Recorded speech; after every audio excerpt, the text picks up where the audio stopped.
Good morning. For some of you, good afternoon. My name is Hiro Ortiz.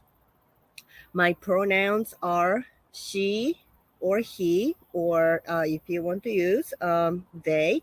I am identified as a non-binary person, so that's why you can use whatever pronouns you feel would suit me. I don't really have any request. So anyway, I was born in Japan and grew up in Japan. Now, probably many of you are aware, but the Japanese society values the conformity, meaning if you do something or even if you behave, if you look even slightly different from your peers, that is like a no-no. That's just the culture. Right now, I believe it is changing, but while I was growing up, that was that was a value that I had to live by, and because I was born and growing up in that environment, I did really not question. However, now when I look back, I believe I was a little rebellious, meaning I was looking for ways to be different because I was different. For example, um, when we went to school, a lot of schools in Japan require us to wear uniform. Now that is something I was not big fan of. The girls have to wear skirt, and the boys would wear pants. Now, because I was born female, I had to wear skirt, which I did not really like it. But to show a little bit of my side, sometimes now this was a little against the school rules, but I would have a non-matching socks. For example, one foot would have a red sock, and the other would have yellow sock. Now we are supposed to wear all white knee-high socks, and the rules were like that strict. But I'm like, you know what? I am different, and I was getting into trouble for that, but that was something just to show that I am not going to be the same as other people. Also, I was really into playing baseball, not the softball, but the baseball.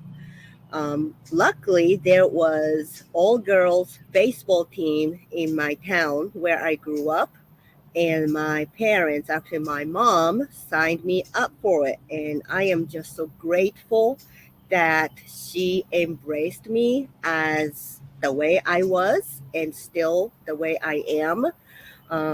And thanks to that environment, thanks to my parents, I was able to thrive in that rather confining environment. Now, as I was getting older, I had to choose which universities to go to. And after the university, naturally, I would have to get a job. And I was familiar with the culture in the university and also the workplace.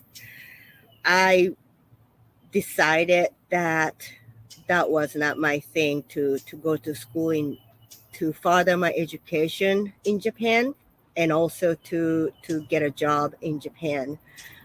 So that was, I believe, that was the end of middle school years. Yeah, that's when I started thinking about my future.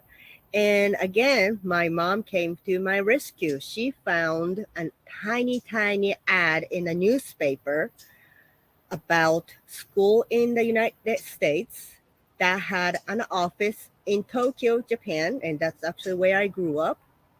And they were recruiting international students or Japanese students to attend university.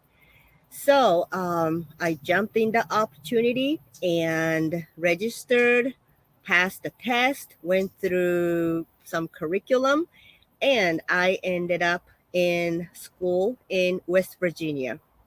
Now, West Virginia is a very conservative state. However, the university was a little different. It was, I guess, recruiting students from all over the world. And now I believe that was a way for the school to make money, because they could charge so much money for international students. So it was very diverse, and I loved it. Although I did experience the first time discrimination, not against my gender identity, but because I was racial minority person. So anyway, but that's how I ended up in the United States. And now, being a member of racial minority group and also LGBTQ plus community, it helped me to be more aware and sensitive to some diversity, equity, and inclusion topics. And part of that, I believe, is because of my upbringing. I just was able to embrace the differences, and I had questions why I cannot be different, why this person is getting discriminated against uh, the other people. We in Japan, we have a lot of microaggressions. It's not obvious, but sometimes with the words, sometimes the attitude of others, you would know you are getting discriminated.